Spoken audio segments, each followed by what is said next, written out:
Police or security? Police. Oh yeah. Not many security guards carry guns, do they? Under section 43 of the Terrorism Act, then I am going to stop and search you, given the fact of the position. Welcome back. In this episode, we examine another police encounter that raises important questions about the use of legal powers, individual rights, and officer accountability. The footage, originally recorded by polite camera action, captures what begins as routine filming outside a warehouse before armed officers arrive and escalate the situation. According to the video, officers quickly attempted to rely on Section 43 powers without clearly explaining the legal basis for their actions. Remaining calm throughout the encounter, the cameraman questioned the officers' justification and asked them to identify the authority they were relying on. As the interaction unfolded, the officers were unable to support their position, and the encounter ended without any enforcement action, leaving viewers to consider whether the response was legally justified from the outset. How you doing? Not bad, you? Yeah, right, not bad. I think you probably know why we're looking to stop you, don't you? What, are you police or security? Police. Oh yeah. Not many security guards carry guns, do they? Do you have any ID on you at all? No, I don't, mate. Would you like to account for your actions in the area?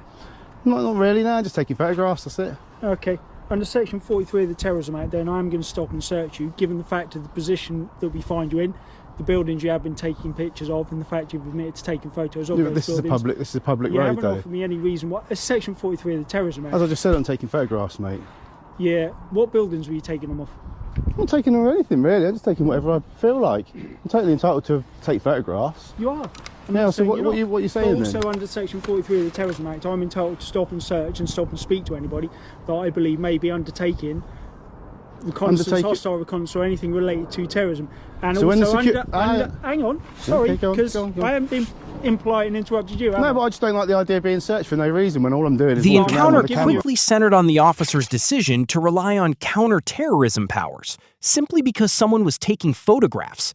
According to the commentary, that conclusion lacked a clear factual basis.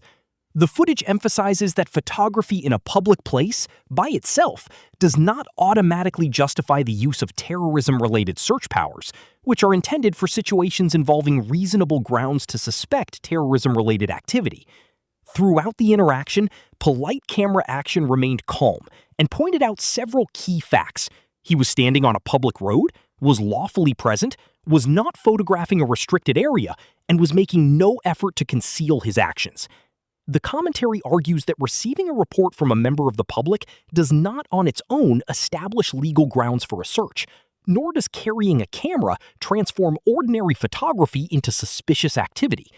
As those points became clear, the officer's justification appeared increasingly difficult to support.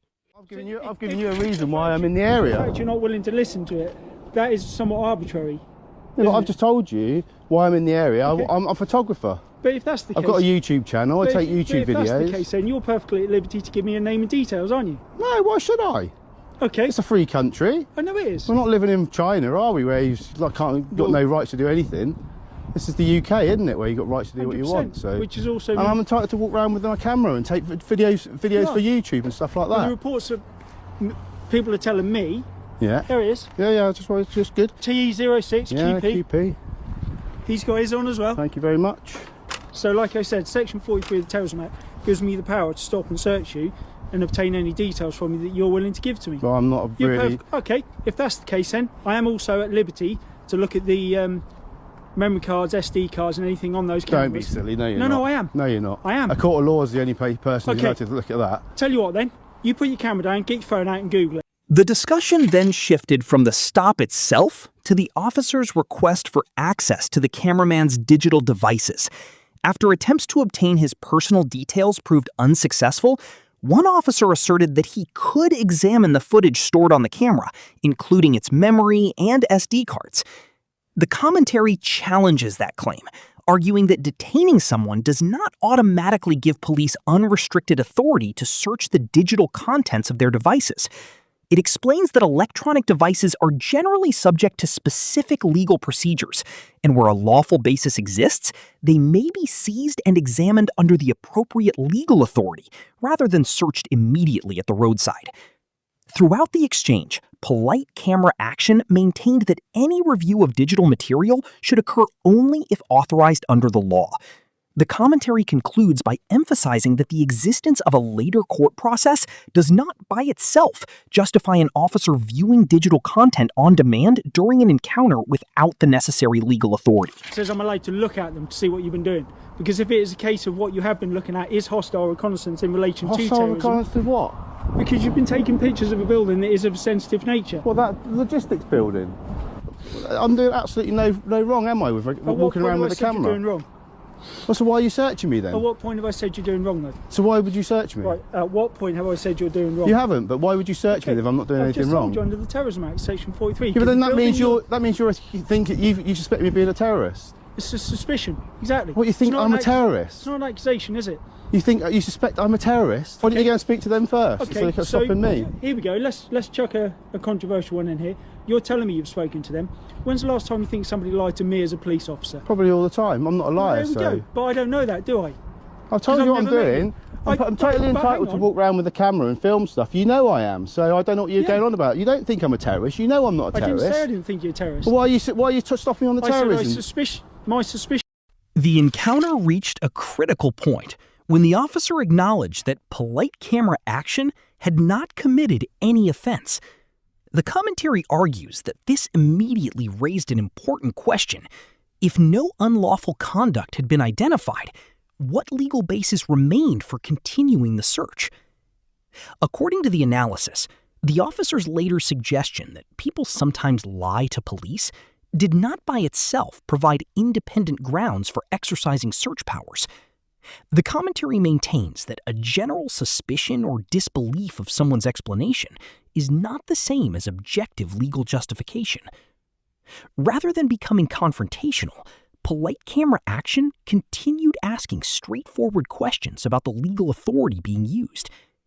The commentary concludes that once officers acknowledge there is no identified offense or specific factual basis, they must still be able to point to a lawful power if they intend to continue restricting a person's rights. Suspicion is not a statement of fact. So then you've got to have a proper reason for stopping me, other than you just seeing me walking around.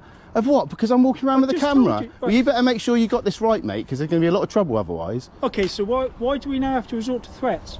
No, I'm not threatening you, am I? I'm just saying I'm not physical trouble. I'm just talking. Why do we have to resort to a threat? Because I'm going to go to the police station. I'm going to make a massive complaint. That's what I'm saying. Is completely engage with you in a polite and courteous manner. Yeah, but you're at no point have I been rude. Yeah, are you able to show us some of your footage then of what you've taken? I don't actually have to, do I? I'm totally entitled to walk around this country with a camera. You all know I am, and it's just you're trying to intimidate me by using terrorism acts and stuff like that. Trying to intimidate. No, it's a normal police tactic. Throw big words around and scare people with big words. I'm sorry, I'm just messing my phone. I'm not getting it. We have to attend every incident. This has come on to us as a 999 call over a secure site. We have a duty to investigate that and to make sure that. Well, for a logistics firm, I'm not very happy about. I've got nothing on me, but I'm not happy about being searched just because it's infringement on my liberties, and I've done nothing wrong. So. The discussion then turned to the issue of accountability during the encounter. When Polite Camera Action told the officer that it was important to ensure any action taken was lawful because it could later be reviewed through the proper complaints process, the commentary argues that this was a reference to legal accountability rather than a personal threat. According to the analysis, characterizing a statement about filing a complaint as intimidation shifts attention away from the officer's responsibility to explain the legal basis for their actions. The commentary also addresses the claim that the nearby logistics warehouse was a secure site, noting that while private property may have controlled access, those security measures do not automatically extend to public roads or prohibit lawful observation from outside the premises. Throughout the encounter, Polite Camera Action remained on a public roadway and, according to the commentary, did not attempt to enter the property, interfere with operations, or bypass security measures. The analysis concludes that because he remained in a lawful public location, the justification for further intervention became increasingly difficult to support. We have to find out now what interactions you've had with security. Yeah. If you've gone past into any secure areas. No, and exactly not, what's happened with the drone, all right? The terrorists would come around at night or just film it on their dash cam, wouldn't they? Or they'd go. It would be Do you know what I mean? Though it's like surely you cannot predict the actions of a terrorist. Yeah, but this is over. That would be covert surveillance. So surely a terrorist would use covert surveillance. They wouldn't stand out here in the broad daylight with a massive camera on a tripod, would they? They'd go and stand at the back and fly the drone. They wouldn't fly it on the middle of the road, would they? I stood there, like right in the middle of all the cameras. Hello, mate. We shouldn't try and predict the acts of a terrorist incident, should we really? No, I know, but like you can see it's like got security, it's got barbed wire.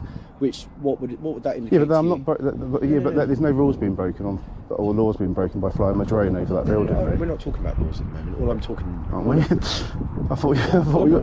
No, these guys are talking about searching me under the terrorism. I'm having a conversation with you. The commentary argues that polite camera action raised a straightforward point by noting that someone openly filming with a camera and operating a drone from a public road bears little resemblance to covert surveillance.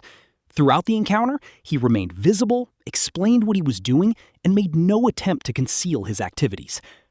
As the discussion continued, officers pointed to the presence of barbed wire and security measures around the warehouse. The commentary responds that these features are intended to protect access to private property and do not, by themselves, restrict lawful observation or recording from a public location. According to the analysis, the turning point came when an officer appeared to shift the discussion away from specific legal authority and toward personal preference. The commentary argues that police actions should be grounded in identifiable legal powers, rather than subjective views about what members of the public should or should not record, leaving viewers to consider whether the officers had relied on a clear legal basis throughout the encounter. It's a secure building with barbed wire around it, and they've got two secure. I'm never getting in there, am I? It's very secure, so. No, do you know what I mean? One would argue that if it's secure, there's things in there that they might not want anybody to see. Because you're an auditor, aren't you? I'm not actually. I'm not. Nah, you see, this is that people often confuse the two. An auditor is someone who goes out and looks for problems on the sites, don't know, like site security and stuff like that. I'm actually just a YouTuber that just speeds footage up. Okay, come back. It's just slightly different. I carry this because I get stopped a lot, you know. I do. I speak to them. I've been back to the Royal Mail site, and if they come out, at least I've got the security come and attack me. I'm like them guys. What's your first name? Sorry. I'm not a friend, you know, whatever. I suppose. Look, it's been a pleasure. Yeah. Have a nice day, guys. Thank you very much. Cheers. The encounter ultimately ended without any dramatic confrontation. Throughout the interaction, polite camera action repeatedly maintained that he was not looking for conflict and believed he was acting within the law. As the exchange continued, no specific offense was identified and no enforcement action was ultimately taken.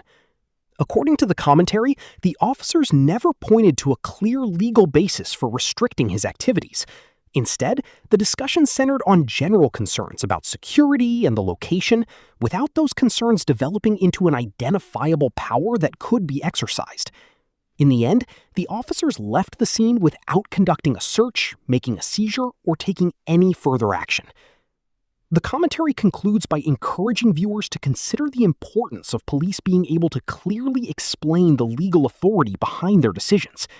The video ends by thanking viewers for watching, inviting them to like, comment, and subscribe, and encouraging them to support polite camera action, whose original footage is credited in the description.